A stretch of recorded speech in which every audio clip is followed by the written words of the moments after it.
we can start with the seven realities. Avatar Meher Baba ki jai. Who wants to read? Ashok, you want to read? Okay. Uh, Go ahead. Avatar Meher Baba Ki Jai, the seven realities: existence, love, sacrifice, renunciation, knowledge, control, and surrender. I give no importance to creed, dogma, caste, or the performance of religious ceremonies and rites, but to the understanding of the following seven realities. First, the only real existence is that of the one and only God, who is the self in every finite self. Second, the only real love is the love for this infinity God, which arouses an intense longing to see, know, and become one with its truth, God. Third, the only real sacrifice is that in which, in pursuance of this love, all things body, mind, position, welfare, and even life itself are sacrificed. Fourth, the only real renunciation is that which abandons, even in the midst of worldly duties, all selfish thoughts and desires. Fifth, the only real knowledge is the knowledge that God is the inner dweller in good people and in so called bad, in saint and in so called sinner. This knowledge requires you to help all equally as circumstances demand without expectation of reward. When compelled to take part in a dispute, to act without the slightest trace of enmity or hatred, to try to make others happy with brotherly or sisterly feeling for each one, and to harm no one in thought, word, or deed, not even those who harm you. Sixth, the only real control is the discipline of the senses to abstain from indulgence in low desires, which alone ensures absolute purity of character. Seventh, the only real surrender is that in which poise is undisturbed by any adverse circumstance, and the individual, amidst every kind of hardship, is resigned with perfect calm to the will of God. Avtar Meher Baba Ki Avatar Jai. Meher Baba ki jai.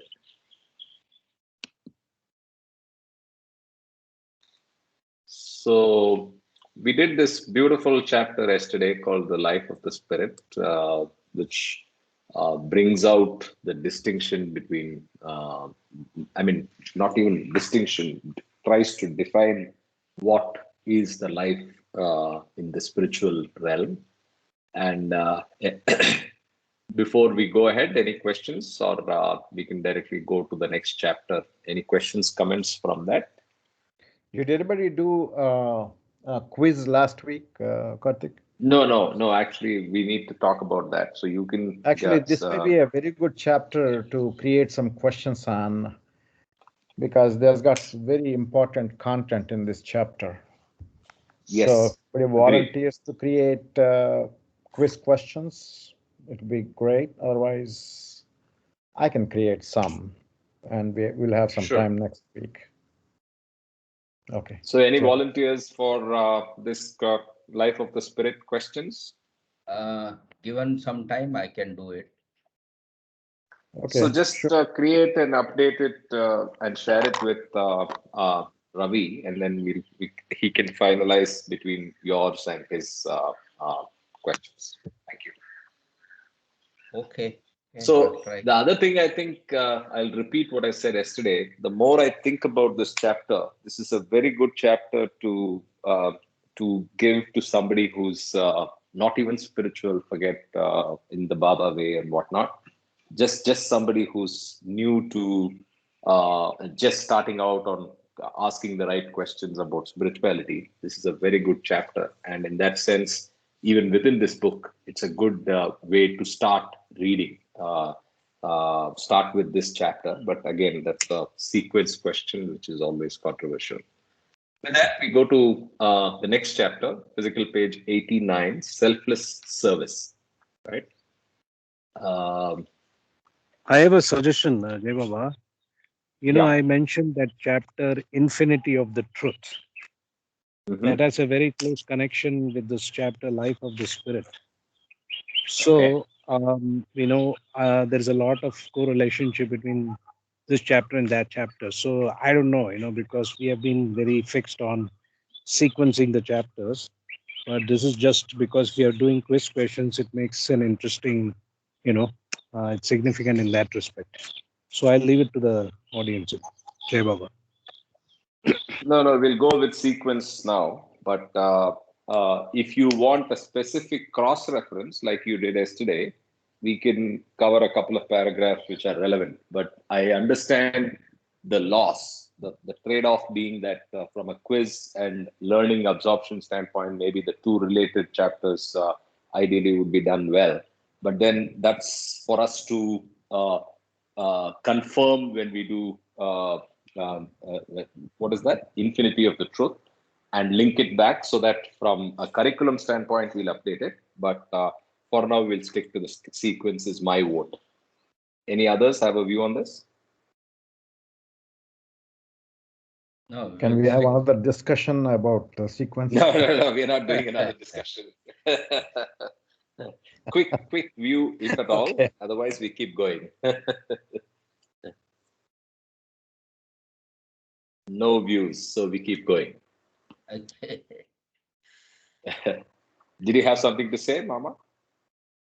Oh, It's just right laughing now at the we'll joke. keep going as we have decided, but we will make a mention and then we will come back if there is any necessity later to interlink chapters.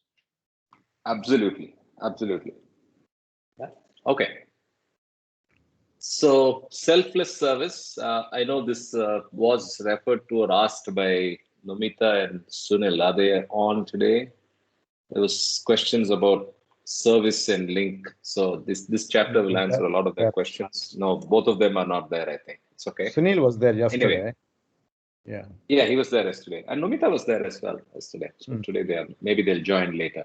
Anyway, chapter is selfless service. Subtitle, Karma Yogi avoids chaotic activity as well as inaction. The Karma Yogi avoids the chaotic activity of selfish desires as well as the apparent inaction of total non-wanting. He leads a life of selfless service in which there is not the slightest alloy of any personal motive and which furthers the release of divinity in all phases of life. It is very important that service, even when it is utterly selfless, be guided by spiritual understanding. For selfless service, when unintelligently handled, often creates chaos and complications. Many good persons are ceaselessly active in public causes through social institutions. But what does that activity lead to? For every problem it solves, it often creates 10 other problems owing to the unforeseen and uncontrollable side results of such activity. Worldly people try to counteract evil through opposition, but in doing so, they often unconsciously become authors of other evils. I think there's a point of discussion here, Karthik. Sure. Unintelligent.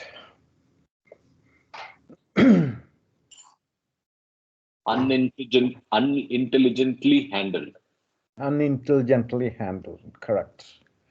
Yeah, I think we need some understanding of unintelligent handling. What does it mean?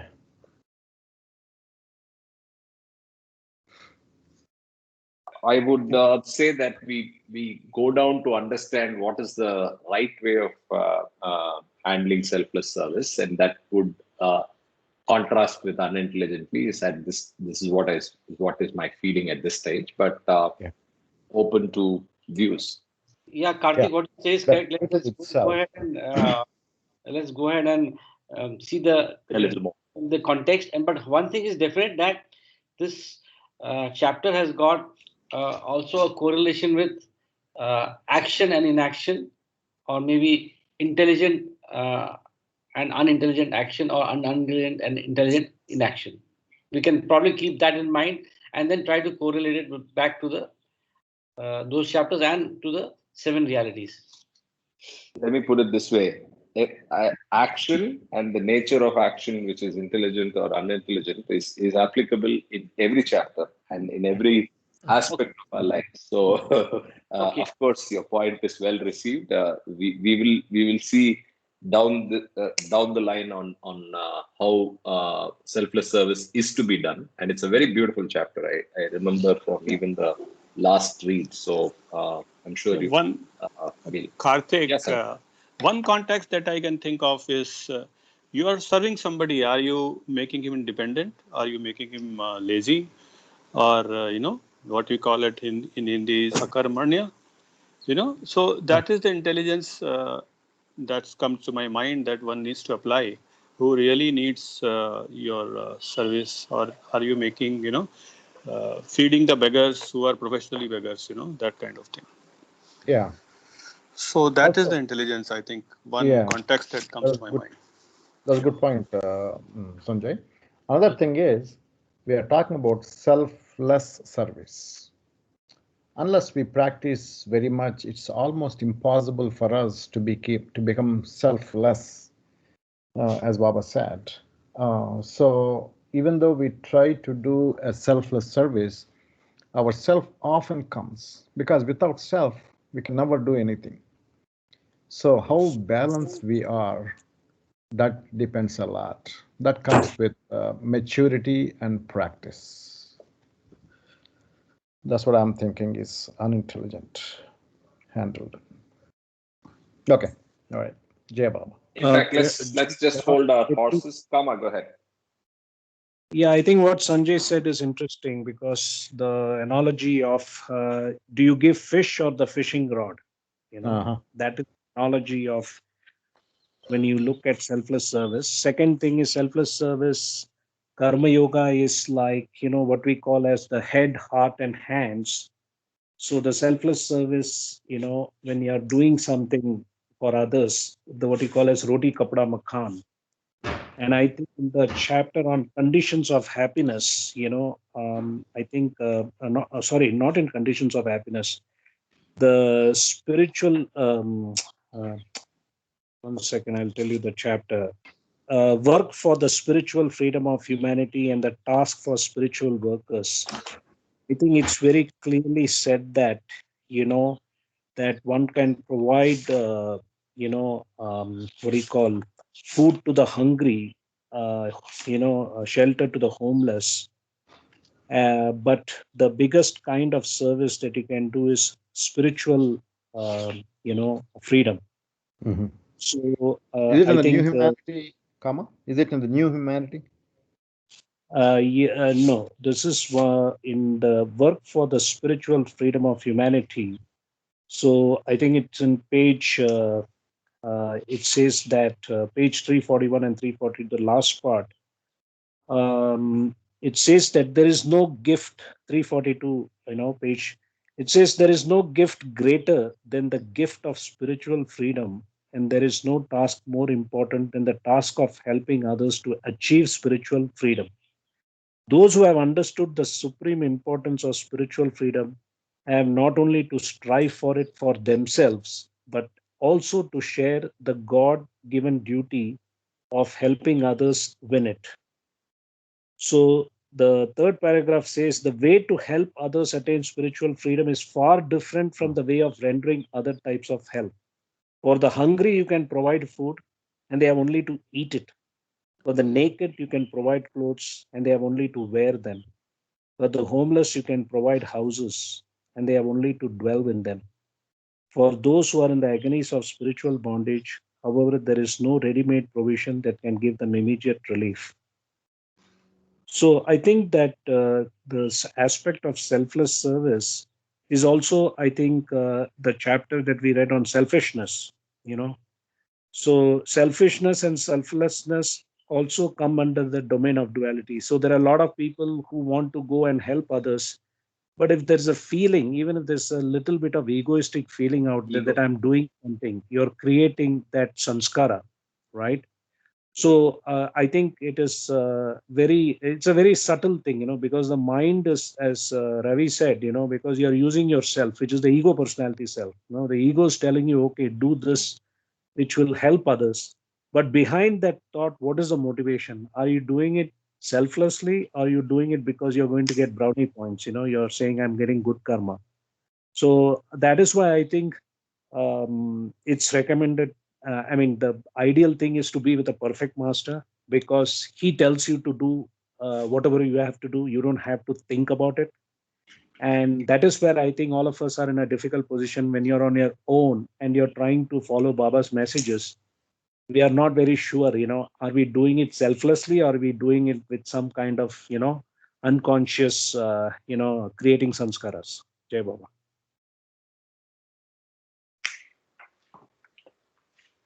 Great.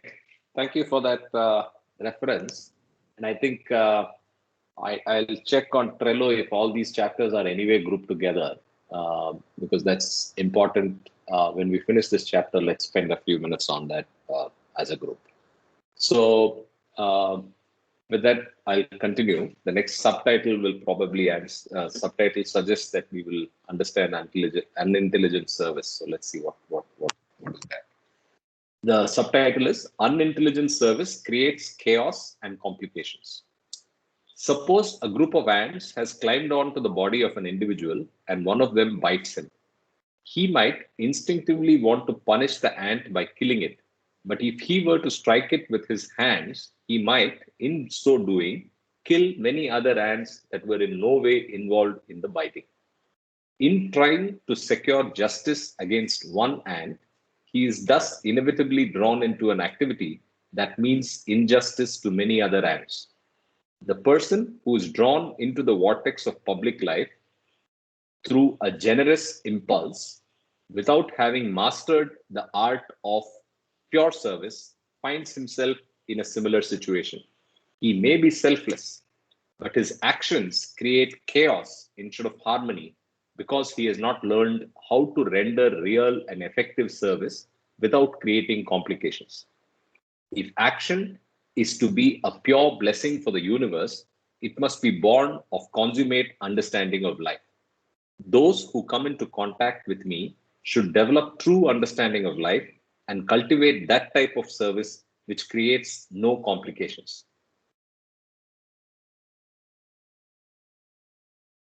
Selfless service based upon understanding. When service is rendered in a selfless spirit, it always benefits the karma yogi, although he himself does not do it for the sake of any reward or result. There is no doubt that even when he renders selfless service unintelligently, he derives some spiritual benefit thereby. But in doing so, he cannot avoid causing much unnecessary suffering to others. However, when he renders selfless service with spiritual understanding, it not only confers spiritual benefit upon himself, but also promotes the material and spiritual well-being of others involved. Selfless service must be based upon understanding if it is to be an unmixed boon for all concerned. I have a question here. So, can someone throw light on this line, right? So there is no doubt that even when he renders selfless service unintelligently, he derives some spiritual benefit thereby. But in doing so, he cannot avoid causing much unnecessary suffering to others. So if I'm not able to understand how this causes suffering to others, right? Is that, I mean, I can understand that in the analogy of the group of ants. But in, let's say, the next level of service, let's say we are doing service, but without fully conducting it as intelligent action, how will I cause suffering to others? That's not very clear. Anybody else? I think I happened to tell my experience one time, but I'll repeat that experience. I happened to be in charge. I was in the board of local temple board, and I was in charge for organizing lunch on Saturday and Sunday. And I would request some families to come forward and do the cooking and serve the people who visit the temple lunchtime. It's organized from 11 o'clock to 3 o'clock. And I have had interesting many different kinds of experience with each of them. There are people who would just tell me, Ravi, if you don't have anybody, just let me know. I will come and cook. They're so humble. They just want to do service. My God, the other spectrum, the other thing is, they come and try to do, and they think it is their right, and they demand so much, and they're yelling, and they yell at people who are not washing the dishes. They create some chaos. But that's what I call it, immature selfless service. They're doing the service, but they have so much of ego in place. They're causing some unpleasantness to the people around. That may be an example. We can take it as in this sentence, whatever it is said. In the So, earlier, but then there is a clear intent to cause suffering, right? So, or at least the action is obviously causing suffering. If I'm yelling at the person doing the dishes or not doing the dishes, I'm clearly expressing my displeasure. But if you Displeasure. read what is being said here, it says that if you do it unintelligently, you might cause harm to others. So Yeah. that part I'm still struggling. That Mama, you see were trying to say something. their uh, immature way of doing it. They are not doing Mhm. it with maturity, and that causes some suffering for others. They're causing because of their ego. That I call it unintelligent service. the Sure. example Kama gave, that giving fish to somebody or a fishing rod to somebody. So giving fish on a first occasion, it's okay. But repeatedly giving fish, you are making that person Lazy. incapable of looking after himself. Mm. And your government activities like giving grain, giving assistance, making people lazy. Mm. That is unwanted. That may be one of the ways you can look at it. So make another person spiritually uplifted and also capable of living on his own. So that must be the intelligent action, I think. Service. Jai Baba. Jay It Baba, needs I a lot think of what Dr. maturity Thomas, also, right? When we are doing any service, it also needs some maturity also of an individual in all in all aspects, like being patient, being tolerant, being loving, all these things. But you will never find that. Jeba. Jay Baba, everybody is playing their role based on their sanskaras. So I think that we are all in a movie anyway. And I think the interesting thing is how we respond to others in how they act. But what Doc Mama said is very important because, as we saw in the Tamil Nadu elections out here, the doles that they were giving out to the public, they were giving cash here because I'm in Kunur now. I observed what was going on. And he's correct. Jayalalitha was a very, very smart chief minister and all those things. But because of politics and because of various other factors, people have become so dependent on those kind of giving dole.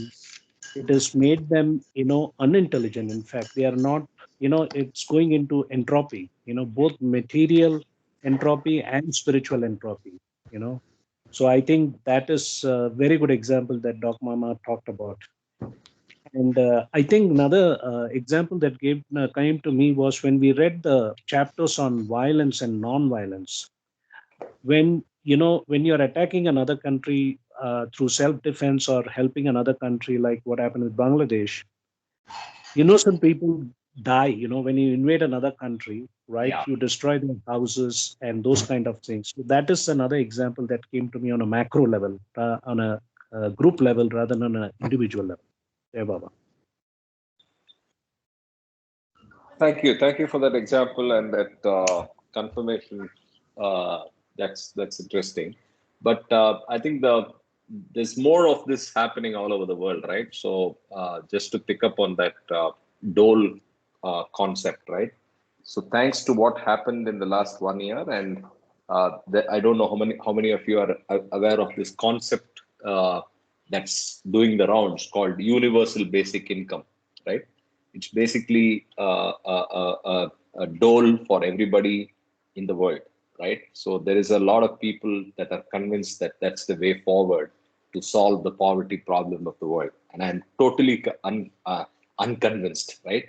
And I agree with what Mama and Kama said, which is it's only going to lead to entropy of both material and spiritual. So you are basically going to make the individual more incapable and more insignificant, and actually damage creativity, damage enterprise, damage the free thinking capabilities that individuals possess. So, but for those of you interested, please research on universal basic income. It's going to happen whether we guys like it or not, right? So, yeah.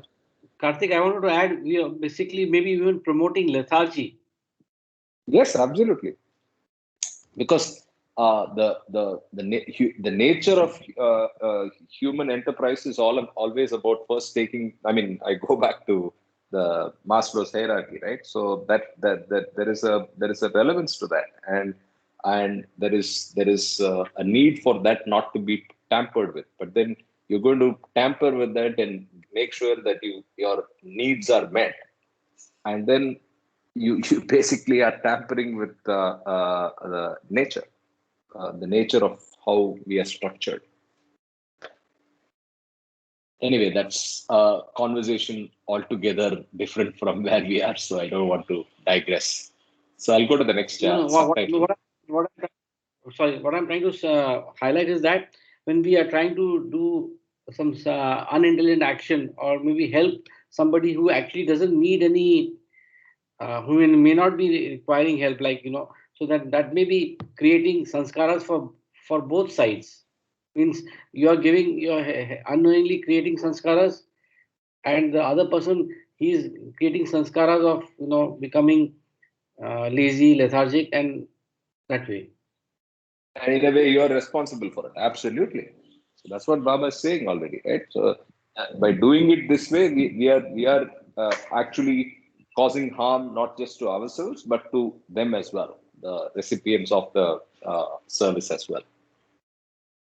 So that is another perspective I thought I mean this. Absolutely. Good point. So next subtitle, apparent service may really be disservice.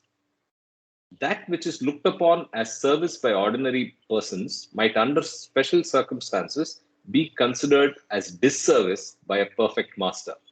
For he has an unerring knowledge of the situation and a deeper grasp of its spiritual demands. Hence, though it is normally an undeniable act of service to give food to those who are needy, there may be some qualifying circumstances which, in a particular situation, require that the needy person should not be given food for his own good. The tendency to beg for food as charity creates undesirable sanskaras. And in feeding a person who comes to you with this tendency, you may help him to increase the burden of such sanskaras. So, though you may appear to do him good by offering food, you may in reality be successful only in binding him further. Though it may not have been your motive to crush him under your obligations, you may in actuality be doing nothing else when you're charitable, not through understanding, but through habit. So there's your answer for all that we were talking about, right? What applies to the above instance of giving food also applies to the dispensation of many other things, tangible and intangible. And though from the narrower point of view, a thing may definitely seem to be nothing but service for the recipient, it may, from the higher point of view, be a definite act of disservice to him. Just as what is nourishing to the healthy may be poison to the sick, what is good for people generally may be evil for some particular person. Hence, intelligent charity requires profound understanding of the spiritual needs of the situation. Right? All this, yeah.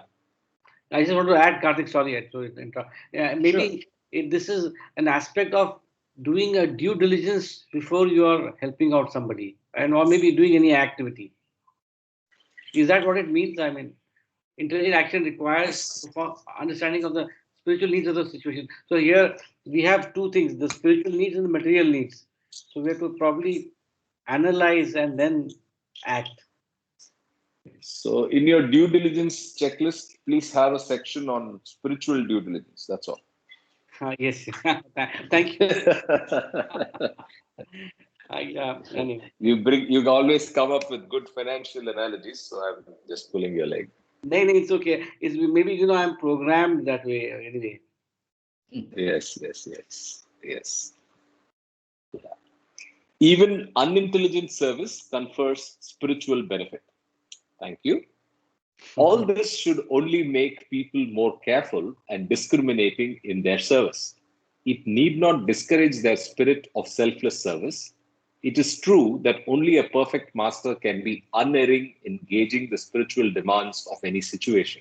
But it would be a pity if those who cannot be so sure about their judgment withheld their spontaneous urge for selfless service, lest they might unwittingly render a disservice. Even when a person renders selfless service unintelligently, he always derives spiritual benefit through it.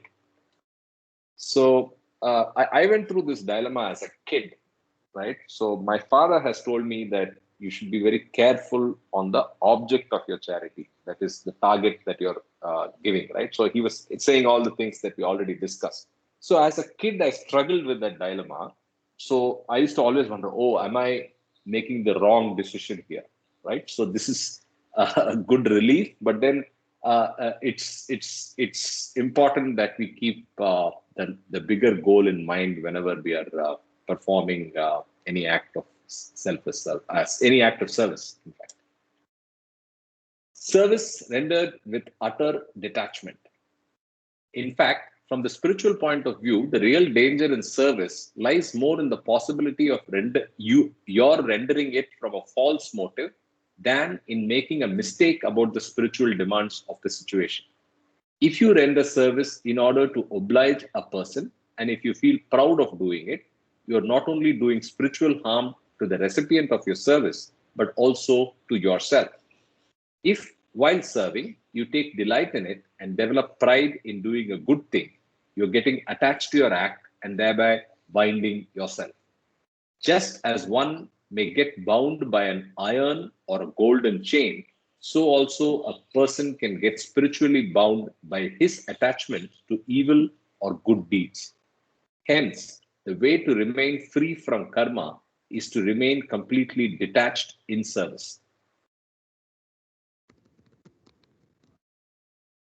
The consciousness that I am obliging someone is the first to occur during the process of serving, but it can be annulled by the contrary thought: I am obliged by being given this opportunity of serving. This latter thought facilitates the attitude of detachment and secures freedom from the bondage of good actions. Service based upon comprehensive understanding is not only selfless and adjusted to the spiritual demands of the recipient, but is rendered with complete detachment. Such service takes the aspirant to the goal most rapidly. So here's the big one. True service begins after realization. The value of service depends upon the kind of good secured through it. Ministering to the bodily needs of others is service. Cultivation of the intellect of others is service. Feeding the hearts of people is service. Satisfying the aesthetic requirements of society is service. All these forms of service are not of the same value, even if they are all accompanied by a spirit of selflessness.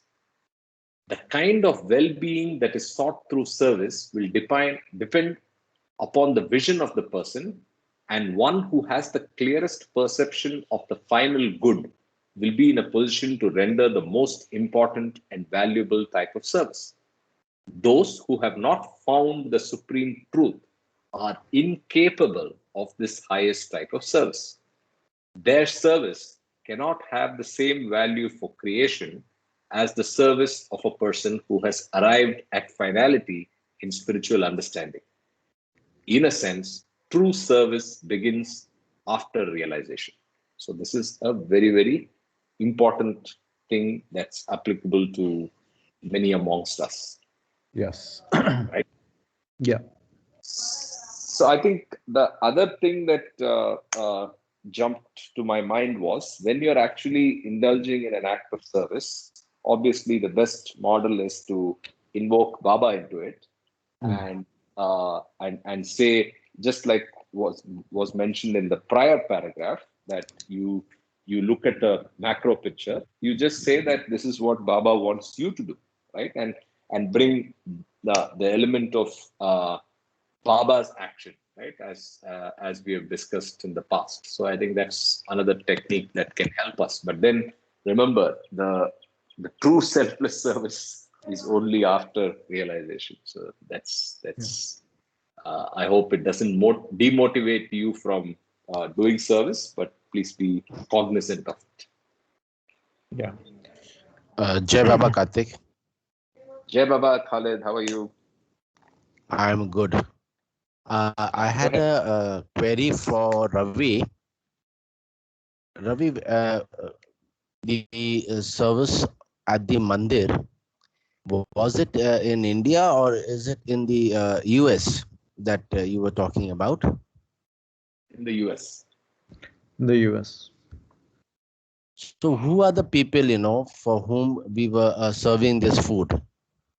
Visitors, people pilgrims who that visit come the to the temple. temple. Who are the people who visit the were temple. consuming this food? Were People they who visit hungry the temple.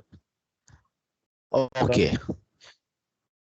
So in the US, the Indians or people who are with the Hinduism or other people who visit the temple, we were feeding them. Correct. Some Americans also Okay. from time to time come. Mhm. Yeah, we feed whoever comes down to the kitchen. In the basement, we have kitchen. So they come down and eat. They pay a nominal fee for the expenses. Okay. Yeah. Are these So is this people Aurora? hungry or deprived of food?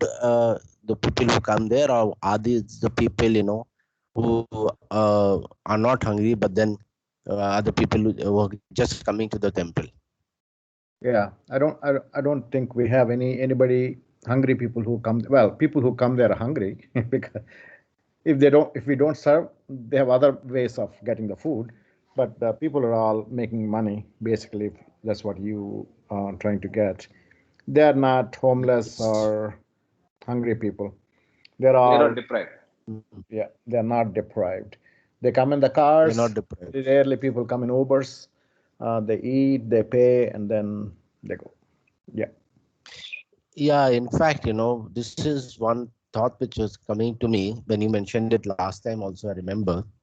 Not only in US, even in India, we have these dargahs, we have these langars, we have this mandir, where we have. But I see people, who make it a point to come for these meals, not that they are deprived. So from both point of view, from the serving and the recipient, I was just wondering the aspect of service in it. So it's a thought if some light can be thrown on this. Jai Baba. I mean, people who are doing all the work at the temple, they're all doing service. They're all working, and when they have time, they come and do the service. So that is a service. They're not getting paid for that. So that is the service we're talking about.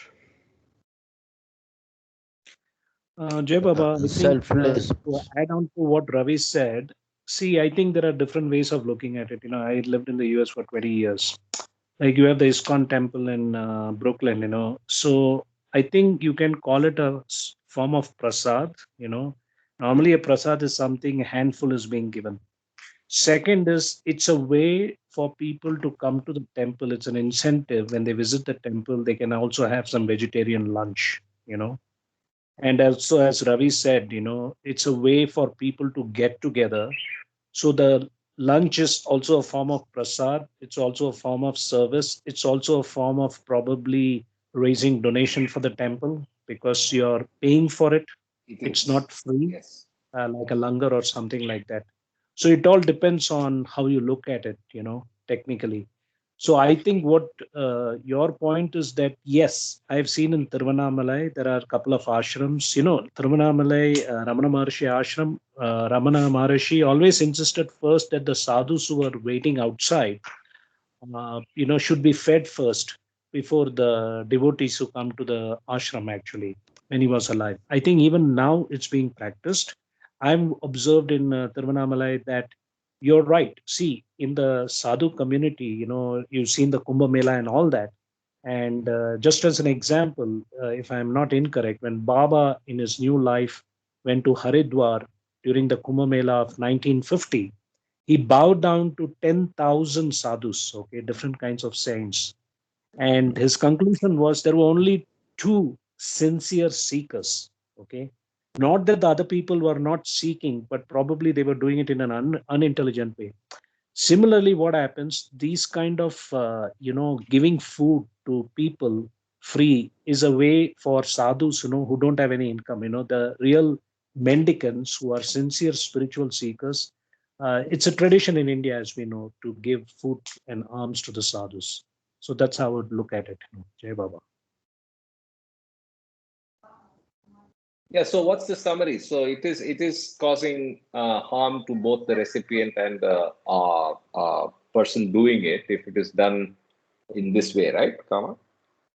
I mean, the aspect of professional beggary or professional Yes. freeloading in such langars is a given thing, especially in India, right? In India, people Yes. expect to go and eat in these places, and they do it on a predictable, repeatable manner, right? Okay. So the confirmation is to answer Khalid, right? So Well, go ahead. answer Kali, it's like it Yeah. all depends on each person because the thing is that the idea of the institution, whether it's a gurudwara, whether it's a temple or whatever, when they're offering food to the hungry, it is for the real homeless and hungry who need that. I noticed when I was in Tampa, Florida, I was walking around. I had gone for an interview, and I met this African American guy, and he invited me to his house. And his house was stored with all kinds of biscuits and all kinds of stuff. And then he laughingly told me, I said, like, what's? He said, like, I have to go now. I said, like, where are you going? He said, I'm going to the church. I said, why? I said, are you have prayers or something? No, no, no, no. He said, like Sunday they give all this food, and I go and collect it. This guy was a working guy. Okay. So there is a kind of misuse that happens, but, every organization can't stop that, you know. So it all depends on the context, who you're doing it, what your motivation is and how people probably exploit the situation. There are some things which you don't have any control. Yeah, Bob. You're touching a raw Yeah. nerve. As a bachelor in the US, Yes. I am guilty personally of going multiple times to the temple in time for lunch to make sure that I get a home-like meal at a fraction of what I would pay in a restaurant. So I'm guilty of this personally. So don't use strong words like that. But yeah, but I'm sure it has added to my sanskaras. Sanjay, go ahead. Yeah. Even if there is a Yeah. I motive I of, think. even if Yeah, there go is on. a motive, like, like if people would come to the religious institution, gather there, even if there is a motive of they will come and buy the food, and that would help raise fund for the institution.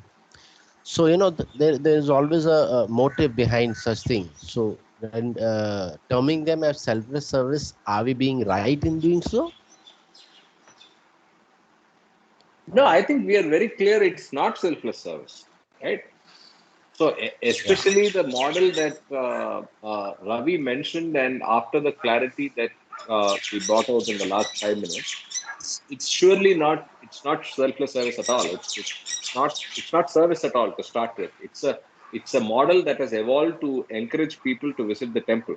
Quite honestly, right?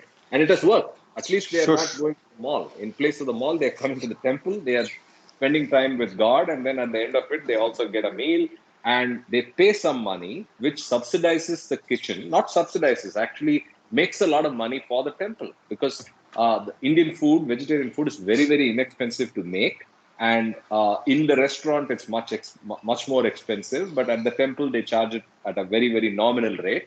But that money, because it's generating revenue with hardly other than the input cost of all the material, all the service is free because pilgrims and people like Ravi are actually manning the kitchen. So it's actually generating some money, but it's not a nature of selfless service at all, is my view. Sanjay, go Yeah, ahead, as please. spiritual Hang on. aspirants, we must we Hang on try one and second. keep ourselves aware of such situations. Yes. Probably, not only What? to help ourselves not getting into bad karmas, but also trying to ensure that the recipients also do not accumulate karmas by our action. Jai Baba. How do you Jay, define selfless service, Karthik? You said it's not a selfless service. How do you define that? So the person that's actually going and working in the kitchen is probably doing selfless service. But I'm talking about the whole concept of getting these people to come and pay and eat and take away the eat or take away the food, right? The whole concept I don't classify as selfless service. If the person, I am only going by what is there in discourses, right? So we'll define selfless service as defined in the text here. But the person who does the actual work in the kitchen, doing the dishes, cooking the food, and if he does it in spiritual awareness, of course it is selfless service for him. But whether it is selfless service from an overall concept of the action of the temple board and the action of the recipients, I'm not sure. I'm sure it's not. Yeah, I mean we can go on arguing about it, but Yeah. it's a Yeah. Jay Baba, it's a very contextual thing. And there is one part in discourses in the chapter, the deeper aspects of sadhana. If you don't mind, I'll just read a few lines another because beautiful it describes chapter. about karma yoga, bhakti yoga, and jnana yoga. So on 262, I'm reading 3 lines. It says karma yoga, or the yoga of action, consists in acting according to the best intuitions of the heart without fear or hesitation. In sadhana, what counts is practice and not mere theory. Sound practice is far more important than sound theory. Practice based upon right knowledge will, of course, be more fruitful. There is a sound in the background, please. Practice based upon right knowledge will, of course, be more fruitful, but even a mistake in a practical direction may have its own valuable lessons to bring. Let me repeat this. Practice based upon right knowledge will, of course, be more fruitful, but even a mistake in a practical direction may have its own valuable lessons to bring. Mere theoretical speculation, however, remains spiritually barren even when it is flawless. So, in another paragraph, it says, in the spiritual life, it is not necessary to have a complete map of the path in order to begin traveling. On the contrary, insistence upon having such complete knowledge may actually hinder rather than help the onward march. The deeper secrets of spiritual life are unraveled to those who take risks and who make bold experiments with it. They are not meant for the idler who seeks guarantees for every step. Those who speculate from the shore about the ocean shall know only its surface, but those who would know the depths of the ocean must be willing to plunge into it. Fulfillment of the sadhana of karma yoga requires that action should spring from perception of the truth. Enlightened action does not bind because it is not rooted in the ego and is selfless. Selfishness represents ignorance, while selflessness is a reflection of the truth. The real justification for a life of selfless service is to be found in this intrinsic worth of such a life and not in any ulterior result or consequence. The paradox of selfless action is that it actually brings to the aspirant much more than could ever come within the purview of ignorant selfishness. Selfishness leads to a narrow life that revolves around the false idea of a limited and spiritual individual, whereas selfless action contributes towards the dissipation of the illusion of separateness and turns out to be the gateway to the unlimited life where there is realization of all selfness. What a person has may be lost, and what he desires to have may never come to him. But if he parts with something in the spirit of an offering to God, it has already come back to him. Such is the sadhana of Karma Yoga. So I think my understanding is that your action might not be perfect, but it might be, as long as it's in the right motivation or direction, it's okay. That's what it seems to imply here. Jai Baba. Yeah, beautiful, Kamaji. See, it says our perception of truth. So we all have our own perceptions of truth. And the service, whatever analysis we may do, whether it is right, selfless or selfless, if we say that, if we think that we are just an instrument, that God is using us to do this service, that should be fine, rather than we doing it ourselves.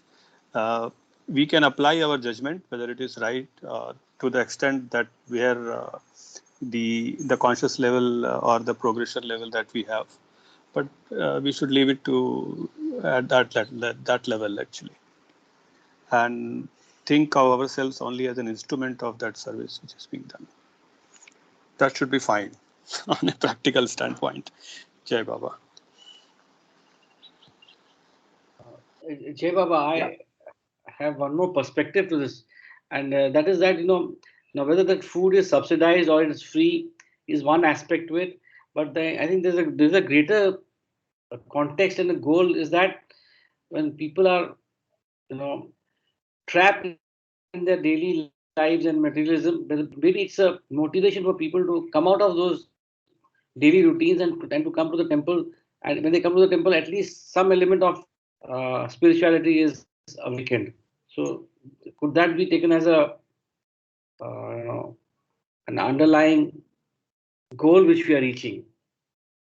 It's not selfless service, it's marketing. I don't take it as real time marketing as such, but this Okay. langar or food in temples or other places. So if you go to the South Canara or say Malnad Yes. area, so the distances are so difficult to travel and reach a place and all that. So those who come to a temple are fed because feeding one lunch to somebody who comes to a place of worship cannot be marketing as such, but it is in the duality of what we are living today. It may have become partly marketing also, but we should take it in essence. What is the actual trade-off from this? If you want me to use your own vocabulary.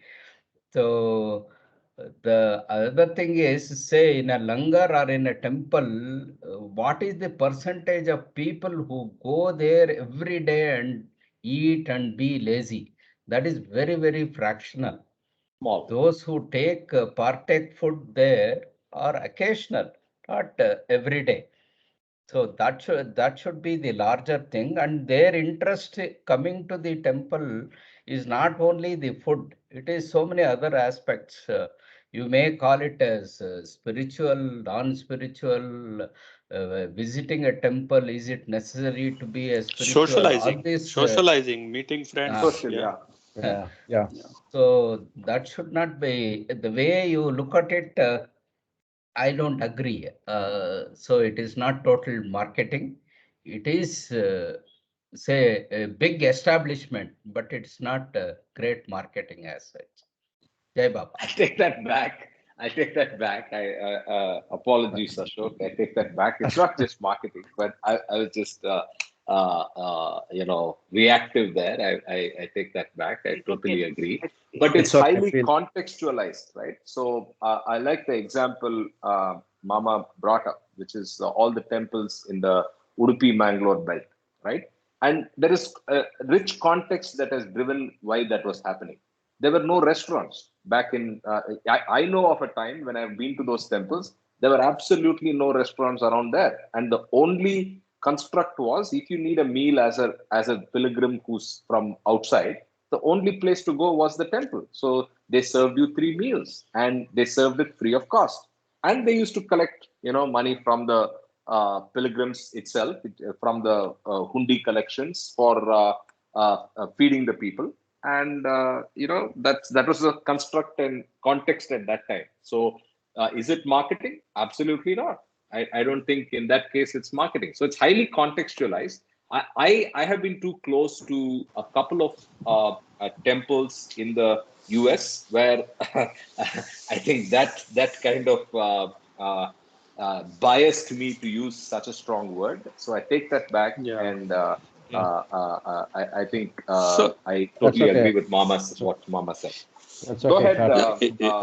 it is very contextual. See, many of the donations that come to these temples, which are used for, at least in India, I don't know about US, is also from the people who are avoiding to Exactly. paying taxes, doing things which are not legal, and the mining barons and cricketing barons, and they are donating a lot of money into these temples. So is how you look at it actually. From a pilgrim perspective, he is coming with a lot of devotion and to be with friends and family, visit the temple, make a break from his monotonous life at home. So from his point, this is okay. So we don't know actually. It's very difficult to say whether this one is right or that one is right. But see, what I would like to say Yeah. is, Yeah. it doesn't matter what these temples are, whether it's a marketing thing. It doesn't matter. But individually, Yeah. one of the best thing to drive away our ego is to do the selfless service. We're not going to Yes. get God realization of doing a selfless service or go to temple, something like that. But that is Yeah. a good avenue for an individual to do something other Yeah. than what he spends his time for himself, his family, and his own selfish things. Absolutely. The That's people what who are, we get. yeah, yeah. Whether you serve in a good organization, which is always totally selfless, or Yeah. is partially selfless, doesn't matter. Yeah, yeah. But It what kind is. of a mind we develop to help others, Personally. that is most Yes, important. yes. Yeah, the individuals who are, cooking food or serving people with love, that food which has been made, even that labor is a service actually. So Can I give a small example? Of a Go ahead. time, hello, Jay Go Baba, ahead. can you hear Yeah. me? Yeah, Baba. Yeah. Let's talk about something very close to the home. Let's say all the Sai Baba temples do Annadan on Thursday. And as Baba has said, the Annadan is the biggest form of charity you can do to feed the hungry. So I try to do my bit every Thursday. And I see a lot of people, who are real Baba lovers, and others who are also the needy are in the queue to have the food. And there's always a little packet which is kept for me, and I bring that back home, and I think it is the tastiest thing I'm ever eating, and that's love for Baba. So I don't see any wrong or motive in that, because left to me, I may not have been able to do it on my own to actually go cook and feed so many people. So I'm just trying to contribute to a larger cause. Good point. Good example. Yeah, perfect. So it's highly context driven, and personally, how you take it and how you understand the situation will determine the nature of service and the sanskaric impact that it has, is what we are somewhat summarizing, I hope. Yeah, Agree. Karthik, and it also depends on the motive, both of the giver and the taker. Yes. Cool. So let's continue. By the way, Sanjay, whoever comes here, every dollar is a legal dollar. Yeah, that's what I said. I don't know about US. In US, everything you cannot get a black dollar. I don't know. Yes, I I know. understand. Yeah. Okay, so I'll continue. We are on the para subtitle Serving Master Facilitates Enlightenment. Nevertheless, the spirit of service that is invariably present in aspirants and good persons can be harnessed and creatively utilized for spiritual purposes if it is allied with the work of a master. The master serves the whole universe out of the finality of his infinite consciousness, and those who serve the master and obey him also have their share in his universal work. Their service has the advantage of his wisdom and insight. Willing participation in the work of the master not only raises the value of service, but creates the best opportunities for spiritual enlightenment. Service originating in the instructions of the master is second in importance only to the service rendered by the master himself. Service free from attachment to results. For most persons, the idea of service is inextricably bound with securing certain definite results in the objective world. For them, service consists in the removal of human suffering or illiteracy or other difficulties and handicaps that thwart the flourishing of individual or social life. This is the type of service rendered by aspirants, politicians, social reformers, and other good people. Though this type of service is of immense spiritual importance, it is in its very nature unending. In spite of what any individual might attain in these fields, there always remains much that is to be achieved. Therefore, as long as the idea of service is thus tied to the idea of results, it is inevitably fraught with a sense of incompleteness. There can be no realization of infinity through the pursuit of a never-ending series of consequences.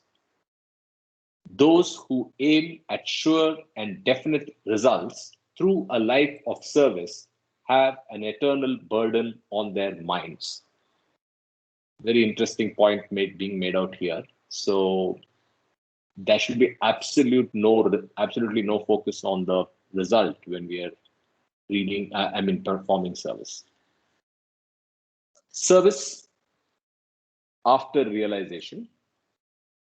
On the other hand, service that comes after realization of the truth is a spontaneous expression of spiritual understanding of the true nature of the self.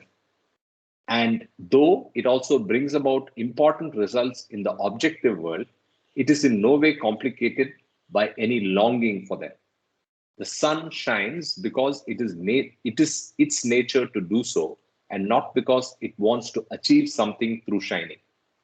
In the same way, the God-realized person also lives a life of self-offering because of the basic structure of the divine life that is at the heart of reality, and not because he longs to achieve anything. His life is not a reaching out towards something with the hope of some kind of attainment. He does not seek enrichment through attainments, but is already established in the fullness of the realization of the infinite. The overflow of his being is a blessing to life in other forms and actually brings about their upliftment from the material as well as the spiritual point of view. As his own happiness is grounded in the realization of the divinity within him, it does not suffer any diminution due to the imperfection or suffering of life in other forms. and his consciousness is not tinged by the ache of something unrealized. There is thus a vast gulf between service before the realization of the truth and service after realizing it. The life of the man God is a life of service. It is a perpetual offering to other forms of his own self. This service, which is characteristic of the life of a God-realized person, is fundamentally different from service found in the lives of those who have not realized the truth.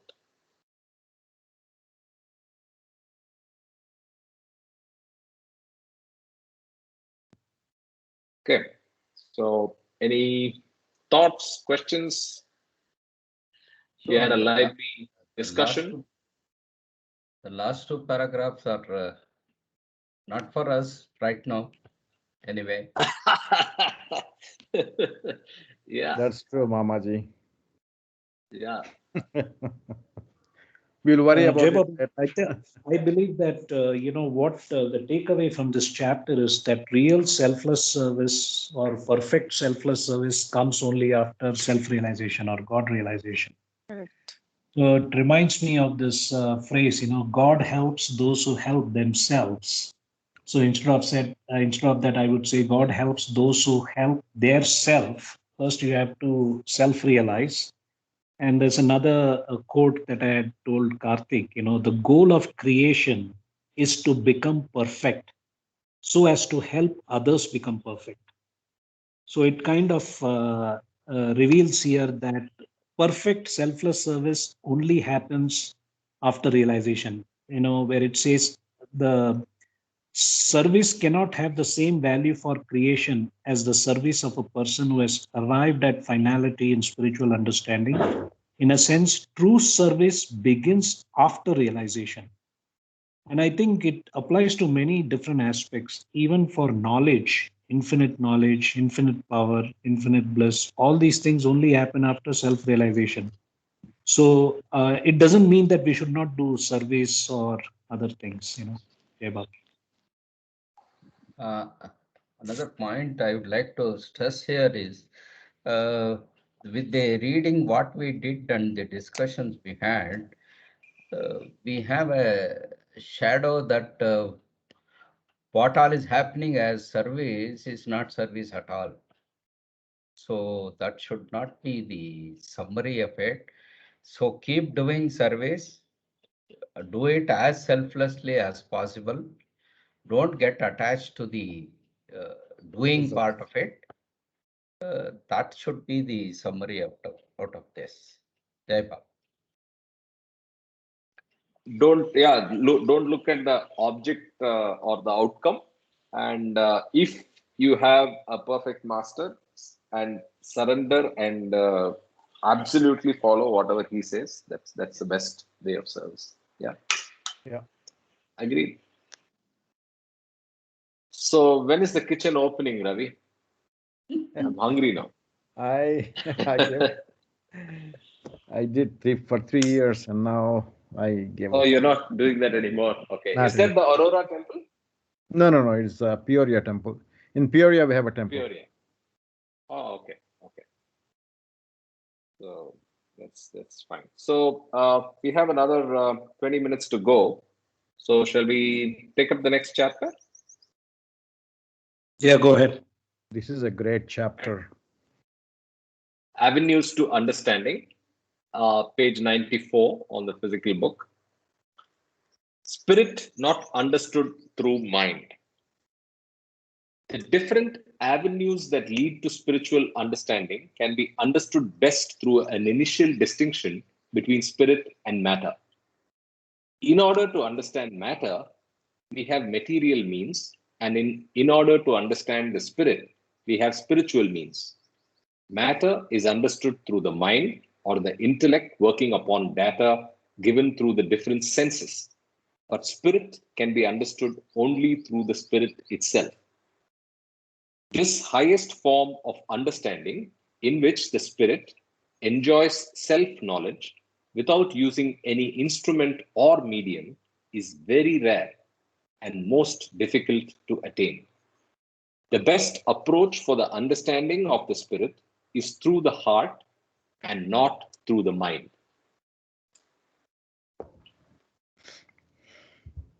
Concepts of mind toward matter inadequate for spirit.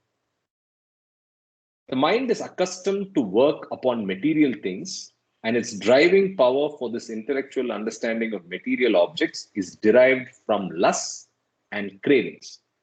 When mind is turned towards spiritual problems, it tackles them along lines it is accustomed to, and in so doing, mind uses concepts it has invented for the intellectual understanding of material things. However, this approach to understanding spiritual problems is doomed to fail because all concepts that the intellect evolves for knowledge of material things are inadequate for understanding the spirit. It is like trying to see through the ears or hear with the eyes. If the mind tries to understand the spirit independently of the heart, it is bound to use analogies, I think. It's bound to use analogies from the material world, and this inevitably leads to the spirit being looked upon as an object of the mind, which it is not. Conflict between mind and heart. As contrasted with the method of the mind, which has its foundation in sensations and proceeds through inference and proofs to conclusions, there is the more direct method of the heart. The heart intuitively grasps the values that are progressively realized in the life of an individual as he goes through the diverse experiences of the world, and as his attention is centered on arriving at spiritual understanding. In the life of most persons, the mind and the heart are at loggerheads, and the conflict between the two creates confusion. The heart, which in its own way feels the unity of life, wants to fulfill itself through a life of love, sacrifice, and service. It is keen about giving instead of taking. It derives its driving power from the inmost spiritual urge, expressing itself through the immediate intuitions of the inner life. It does not care about the proofs or intellectual corroborations that the mind seeks while dealing with material objects. In its objective handling of the material world, mind is saturated with experiences of multiplicity and separateness, and therefore feeds the egocentric tendencies that divide humanity and make it selfish and possessive.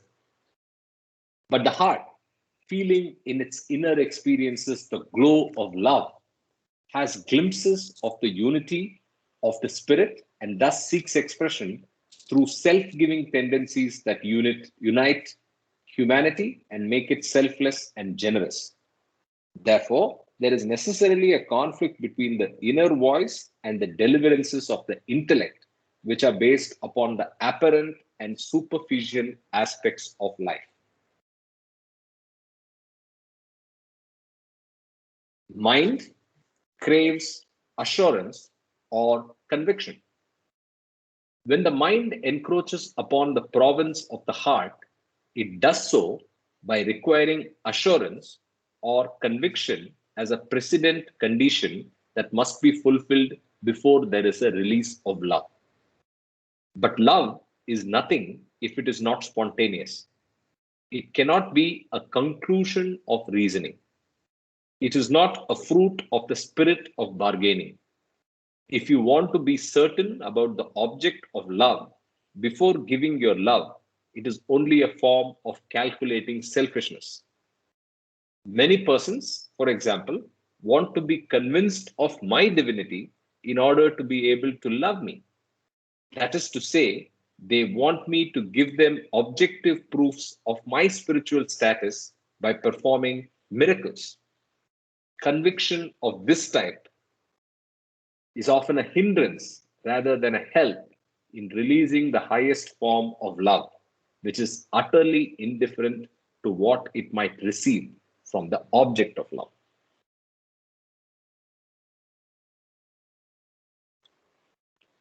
Intellectual conviction hinders spontaneous love. When the mind seeks conviction or corroboration through objective proofs and miracles as an aid to spiritual understanding, it is encroaching upon the sphere that properly belongs to the heart. Conviction and corroboration become important when a person desires guarantees for securing certain definite and tangible results in the objective world. Even if we suppose that a person is intellectually convinced of the existence of God by means of miracles or some such objective data, this will not necessarily release his heart. The allegiance he might perhaps give to God as a result of such cold revelation will be either through fear or through a sense of duty. Love, in which there is no sense of restraint, cannot be born of a conviction that is based upon things accessible to the mind. And where there is no love, there is no bliss or beauty of being. In fact, God's nature as the ocean of love cannot be grasped by the mind. God has to be known through love and not through an intellectual search for miracles. That is the reason why I do not perform miracles for those who are closest and dearest to me. I would rather have no following than use miracles for convincing others of my divinity. It is true that while loving me, people often do have spiritual experiences that were hitherto unknown to them. And these experiences help them in the further opening of their hearts. But they are not meant to feed the mental craving for intellectual conviction, and they should not be regarded as the goal. Karthik, Jai Baba. Yeah, Baba. Beautiful paragraphs, The Karthik. last paragraph is really Absolutely. Last worth one page, yeah. reading. This should be Yeah. the first chapter we should have read it before starting the discourses. All Sure. chapters Ravi, are like I that. bring again and again. Ravi is falling into sequence trap now. Jai In Baba. sequence. Jai Baba. Beautiful. Jai Baba. This is Yeah. a beautiful, beautiful. Chapter. Yeah, this is the greatest chapter in my opinion of all of them. No, the last paragraph can be read once again. There are two aspects there. Have we grasped both of that? Yeah, let me read it and then we can discuss it. You're talking about that is the reason, right? That's the Yes, chapter. That's last the paragraph, paragraph. right? That's so I'll read again. That is the reason why I do not perform miracles for those who are closest and dearest to me. I would rather have no following than use miracles for convincing others of my divinity. It is true that while loving me, people often do have spiritual experiences that were hitherto unknown to them. And these experiences help them in the further opening of their hearts. This is the But first they are part. not, yeah, but they are not meant to feed the mental craving for intellectual conviction, and they should not be regarded as the goal. Yes, that is the second part. Second part, yeah. You know, even though Baba says he never does miracles, but he does miracles, or maybe miracles happen because of our love for Baba.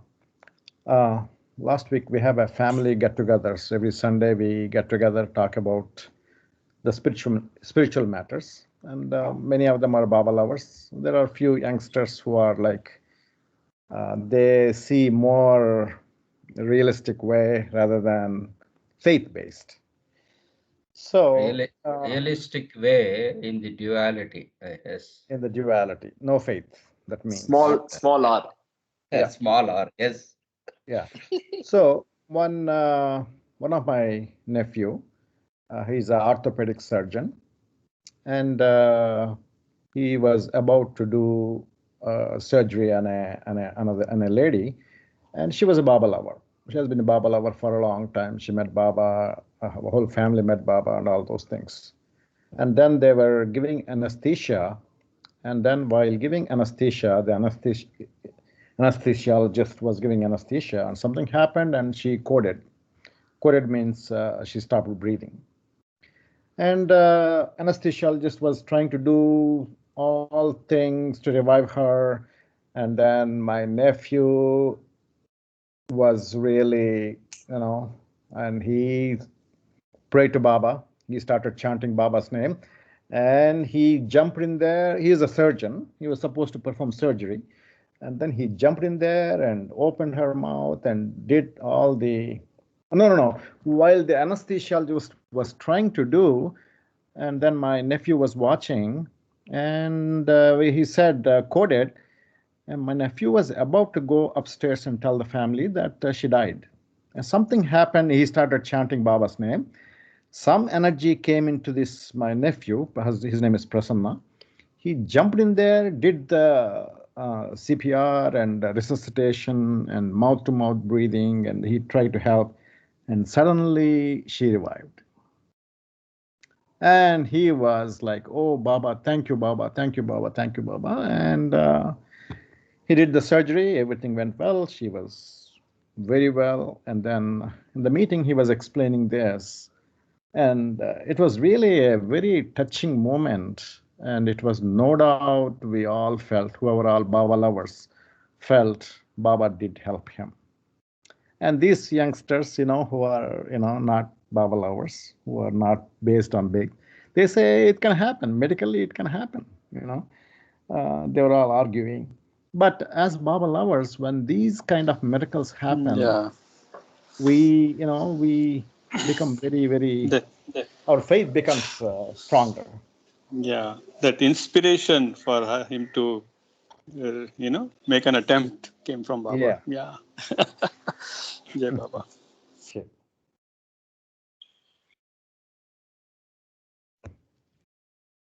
Yep.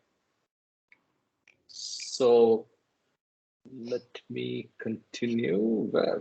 I moved my page, I guess. See, there's another book written by Meher Baba in his own hands. In his hands, right? Where's the title of the book? In his hands. The light and the darkness, all that stuff Baba says. The mind obstructs the light. That's what he wrote in that book. That gave very strong impact on me. Whoever has that book, please read it. Baba wrote with his own hand. In God's hand. That is in God's hand. In God's hand. Yeah. In God's hand. Yeah. It's there on the Teams folder, so those of you on Teams can actually pick it up. It's a three-part. Oh, wait a second. No. It has the MBBPCT org. Yeah, it's there also. All right. Fine, I'll continue. Somebody needs to mute.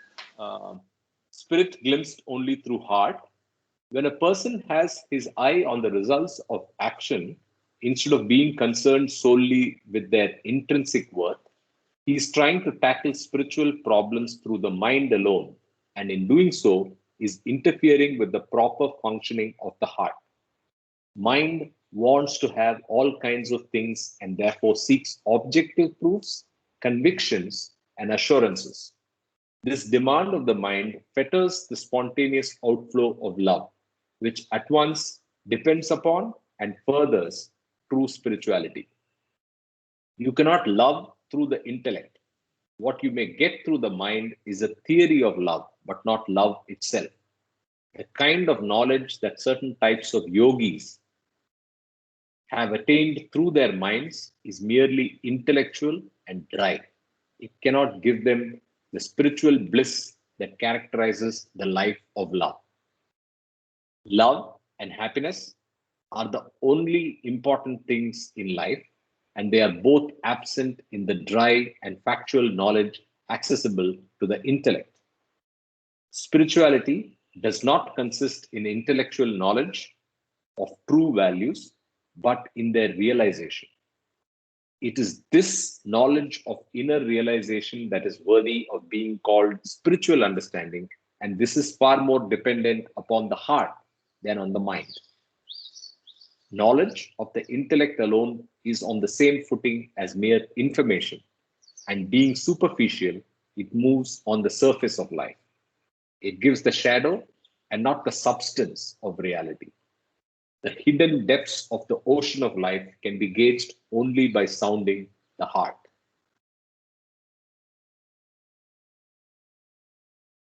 Freedom from wants, possible only in supramental existence. The intellect of most persons is harnessed by innumerable wants. From the spiritual point of view, such a life is the lowest type of human existence. The highest type of human existence is free from all wants and is characterized by sufficiency or contentment. Everyone is seeking happiness, but few have it. For lasting happiness dawns only when there is complete freedom from wants. This highest state of non-wanting may outwardly seem to imply inaction and to be easy to attain. However, if anyone tries to sit quietly without inwardly wanting anything and with full consciousness, that is, without going to sleep, he will realize that such a state of non-wanting is very difficult to attain and that it can be sustained only through tremendous spiritual activity. In fact, complete non-wanting is unattainable as long as life is mind-ridden. It is possible only in supra-mental existence. One has to go beyond the mind to experience the spiritual bliss of desirelessness. Between the subtitle is Conditions for Harmony Between Mind and Heart.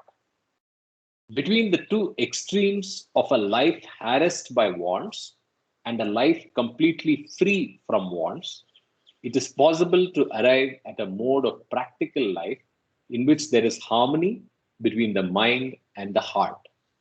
When there is such harmony, the mind does not dictate the ends of life, but only helps to realize those ends that are given by the heart. It does not lay down any conditions to be fulfilled before an utterance of the heart is adopted for translation into practical life.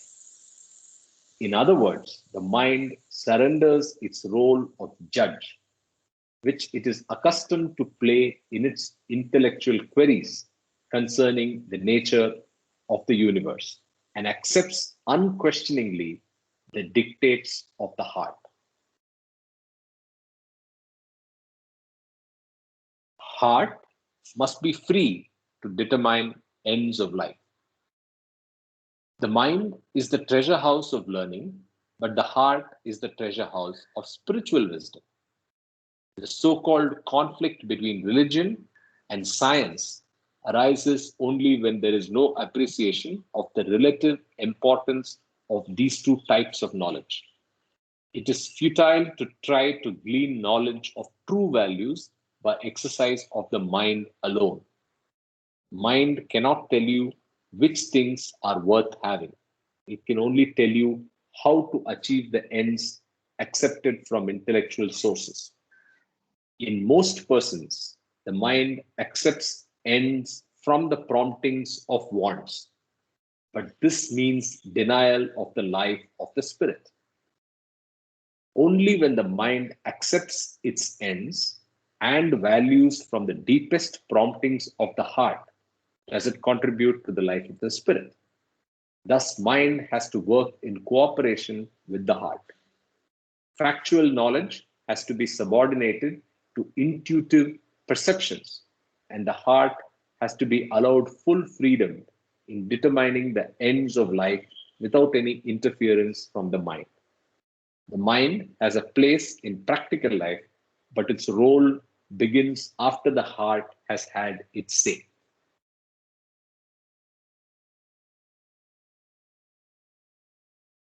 Harmony of mind and heart implies cooperative functioning.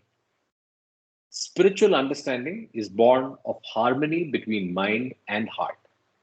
This harmony of mind and heart does not require the mixing up of their functions. It does not imply cross functioning, but cooperative functioning.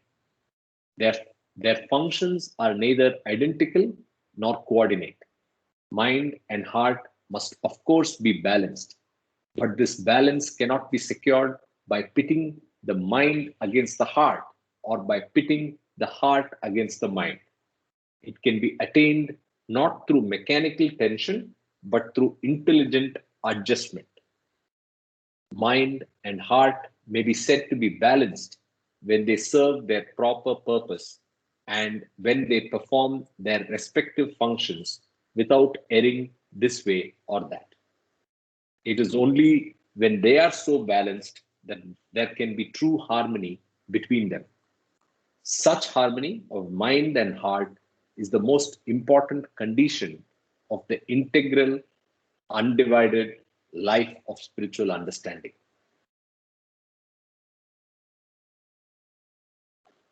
So we finished that chapter, but I think we need to discuss this again when we get back next week. It's a very important chapter, and I think it is deserving to be right up in the front, suggested by Ravi. Yeah, Mama. The final statement that there should be a balance of mind and heart. But before that, there is one sentence in the previous paragraph, last sentence. Mind has a place in practical life, but its role begins after the heart has had its say. So heart or mind. Yes. So heart always leads, right? Heart always leads, and intelligence is only gives a supportive role for the heart. But practically, we never think like that, no? Yeah, that is our problem. Jai Baba, I think in one of the discourses chapters, Baba has mentioned, in fact, the 21st century era that we are living, there is a shift in consciousness happening. So Baba has said that man has gone from the age of animal instinct to the age of analytical reasoning mind. Now it is the age of intuition. So the practical example is that everybody has a smartphone. All the knowledge in the world is available to Tom, Dick, and Harry. So the mind's work is over now in terms of its function. But yes, mind is needed for practical material reasons. But the practical material reason is to take care of this material body. But the ultimate purpose is definitely self-realization, where the spirit matters. So I think that this chapter is talking about the heart intuition, which is more prominent than the mind. But the mind and heart has to work together. Because in the chapter on significance of male and female incarnations, Baba says men excel in the qualities of mind and will. Women excel in the qualities of the heart.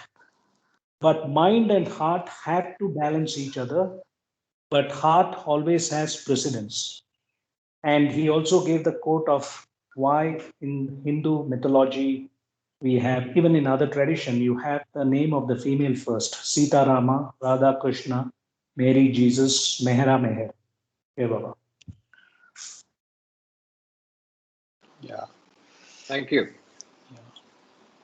Reminds me of another chapter. Baba gave an analogy comparing love to be a driver of a car and intelligence to be the wheels of the car, something like that, in some other chapter, not in this chapter. Yeah, there's a beautiful bhajan Madhusudan wrote, was the Bin Prem ki jyot jalaye, Prabhu pad koi na paye. So go ahead, Sanjay ji, yeah, sing if you know. Yeah. So just coming to my mind. बिन प्रेम की ज्योत जलाए, बिन प्रेम की ज्योत जलाए, प्रभु पद कोई न पाए, बिन प्रेम की ज्योत जलाए। कैसे जोग जगावत बैठे, कितने जोगी बन में,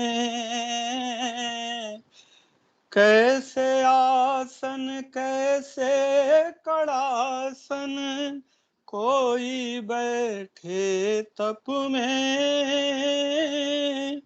लाख करे पर प्रेम न हो तो, लाख करे पर प्रेम न हो तो, बिरथा बोझ बढ़ाए, बिन प्रेम की ज्योत जलाए।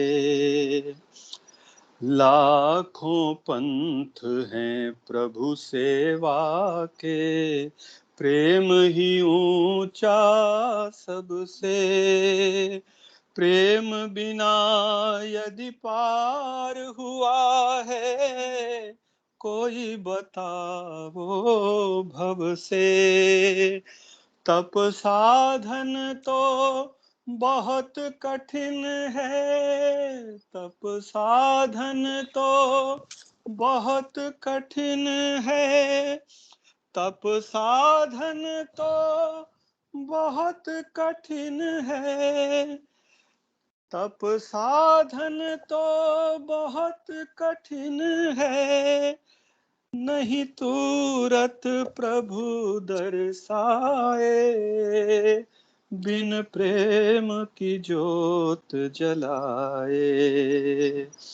प्रेम शक्ति नहीं जाने होता, प्रेम से मैं हर दर्शन, मैं हर की कृपा होगी फिर, देख ले रूप निरंजन, मधुसूदन सब पंथ छोड़ दे, मधुसूदन सब पंथ छोड़ दे, प्रेम से उनको रिझाए, बिन प्रेम की ज्योत जलाए, प्रभु पद कोई न पाए, बिन प्रेम की ज्योत जलाए। अवतार मेहर बाबा की जय। Jay, Ah, beautiful. Jai Oh Baba. my God, that's a great जय बाबा। song. Amazing, amazing, amazing rendition. जय Soulful. Baba. What is the Jai meaning of the Baba. song, Sanjay? बिन प्रेम की ज्योत जलाए, without the lighting the lamp of the love in your heart, no one can reach the God. प्रभु पद कोई न पाए। कैसे जोग जगावत बैठे, कितने जोगी बन में। There are so many people, the yogis who are sitting in a forest and praying for God. And jog, they are doing the yoga and looking for God realization. कैसे आसन कैसे कड़ासन, in a difficult positions like the hathasana and difficult yogic posture like standing on one feet and standing on hands. People do all that, and they are doing tapa in the forests. But whatever lakh kare par prem na hoye, you can do all this, but without love is only you are adding to the sanskaras. Virtha hi boj badhaye. Virtha hi matlab waste, without any use. लाखों पंथ हैं प्रभु सेवा के, प्रेम ही ऊंचा सबसे. I think इसी there are many ways of realizing God, but prem is the highest of them. And प्रेम बिना यदि पार हुआ है, कोई बताओ भव से. Tell me anybody who has crossed the river or the bhava, as we call, without the love. तप साधन तो बहुत कठिन है, नहीं तुरत प्रभु दर्शाए. The tapa is very very difficult and does not lead to the God very soon. प्रेम शक्ति नहीं जाने होता, प्रेम से मेहर दर्शन. Only with love you can have the darshan of meher. and मेहर की कृपा होगी फिर देख ले रूप Niranjan, and if his grace bestows on you, you will be able to see him, or you will to have the darshan. Madhusudan sab panth chhod de, prem se unko rijaye. Madhusudan, he is saying that leave all other ways of reaching to him and try to attract him or entice him only through your love. That's what it means. Beautiful. Wonderful. Jai Baba. Can the last line be understood like Madhusudan having say experience so many Madhusudan other is aspects? saying, Madhusudan He left is saying, all that to Prem Baba. no, not as an individual. We are not going to Of course. Madhusudan's life, but Yes, yes. Madhusudan sab panth chhod de, prem se unko rijaye. Leave all other means of reaching him, yapa, tapa, yoga, and all that which he has described in the song, but try to entice him. Rijaye, जैसे बोलते हैं, as a woman or a man try to attract his lover, in that sense, प्रेम से उनको रिझाए, only through love try to entice him to you or ask for his grace. Jai Baba. Beautiful, very beautiful. Jai Baba, I think what you just mentioned about yogis and all that. I think when we come to the chapter on love, I just want to read this. The kind of love that is awakened by the grace of the master is a rare privilege. Yes. The mother who is willing to sacrifice all and to die for a child, and the martyr who is prepared to give up his very life for his country are indeed supremely noble, but they have not necessarily tasted this pure love born through the grace of the master. Even the great yogis who sit in caves and on mountain tops and are completely absorbed in deep samadhi, meditative trance, do not necessarily have this precious love. Yes. Pure love awakened through the grace of the master is more valuable than any other stimulus that may be utilized by the aspirant. Such love not only combines in itself the merits of all the disciplines, but excels them all in its efficacy to lead the aspirant to the goal. When this love is born, the aspirant has only one desire, and that is to be united with the divine beloved.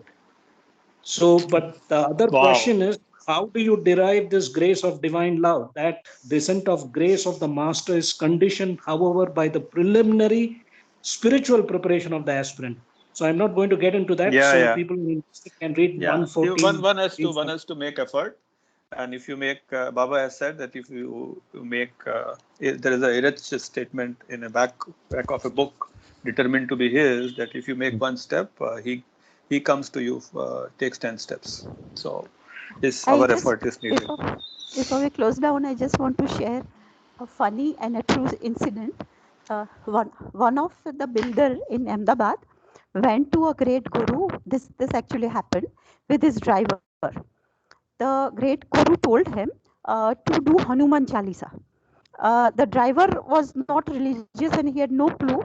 He looked for Hanuman Chalisa and he started reading it. And the builder also did. Both of them went back to the guru. The guy, the driver was so like this guru got up and touched the feet of the driver. Builder ko bahut hurt ho gaya. This has happened because I know the builder. कि ये driver ने क्या किया? Like he is illiterate, he is stupid, he is from a village. So he said, nahi, this is the guy who has reached Hanuman. So that was love and obedience. I just wanted to share as we close. कि वो ऊपर वाला किसको select करेगा पता नहीं है. Indeed. So Jai Baba, have a great week, everybody, and stay safe and continue to pray and pray to Baba for lessening the impact of what we are going through globally. Yeah. Jai Baba. Jai Baba. Jai Baba. May Baba bless all. Jai Baba. Jai Baba. Jai Meher Baba. Jai Meher Baba.